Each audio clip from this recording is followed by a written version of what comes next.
اور سنو مولا علی کا عقیدہ سنو، مسئلہ تفضیل کے حوالہ سے مولا علی کا نام لے کے لوگ وارداتیں کرتے ہیں۔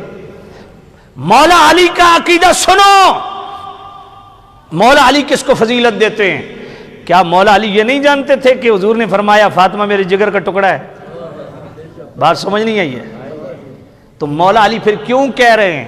آپ کہتے تھے نا بیٹے محمد حنفیہ، آپ کو پتہ نہیں میرے آپ کے نانا جان نے یہ فرمایا ہے؟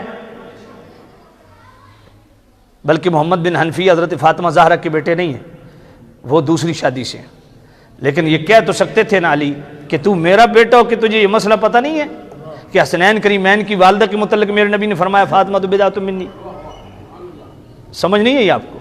اگر اس بنیاد پہ وہ افضل و اعلیٰ ہوتی، ان کو فضیلت ہوتی، اور مدار فضیلت اگر یہ جزوی فضیلت ہے تو پھر مولا علی بھی کہتے ہیں نہیں۔ مولا علی نے فرمایا اس امت میں سب سے اعلیٰ کون، سب سے افضل کون؟ ابو بکر، پھر عمر۔ آئیے مولا علی، کچھ لوگوں نے مولا علی کو فضیلت دی ابو بکر عمر پہ، تو مولا علی نے کیا فرمایا؟ دارقطنی کی المختلف والمؤتلف پڑھیں، اس کے اندر یہ روایت موجود، اور جناب والا یہی روایت فضائل الصحابہ کے اندر امام احمد بن حنبل جو امام بخاری امام مسلم کی بھی استاد ہیں وہ بھی لائے، اور پھر جناب والا کتاب السنہ امام احمد بن حنبل کے بیٹے وہ بھی لائے، امام ابن ابی عاصم کتاب السنہ میں وہ بھی لائے، السوائق المحرقہ کے اندر بھی موجود ہے۔ سنو مولا علی کیا فرماتے ہیں؟ مولا علی نے فرمایا لا اجد احدا فضلنی علی ابی بکر وعمر الا جلدتہ حد المفتری۔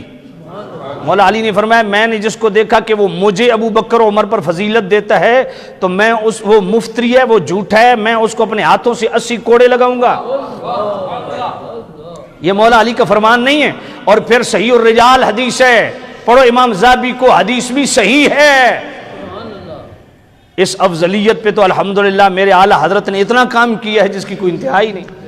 مطلع القمرین پر افضلیت شیخین کے جناب والا عنوان سے ہے، پھر جناب 28ویں جلد کی غایت التحقیق فی امامت علی و صدیق پڑھیں، پھر 182 صفحات پر مشتمل 28ویں جلد کا آخری رسالہ ظلال القاء من بحر سبقت الاتقاء پڑھیں، اس میں صرف افضلیت سیدنا صدیق اکبر کو بیان کیا۔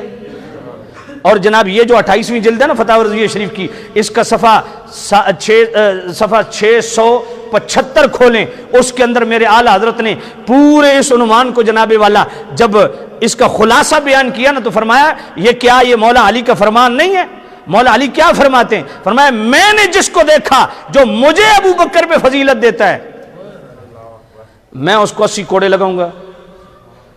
اب اعلیٰ حضرت ایک سوال اٹھاتے ہیں کہ جو مسئلہ تفضیل کو ظنی سمجھتے ہیں ان سے پوچھئے کہ کیا مولا علی مسئلہ تفضیل کو ظنی سمجھتے ہیں یا قطعی سمجھتے ہیں؟ بات سمجھ نہیں آئی ہے؟ فرمایا مولا علی مسئلہ تفضیل کو یعنی افضلیت شیخین کو یعنی ابو بکر و عمر کو افضل جاننا پوری امت پہ۔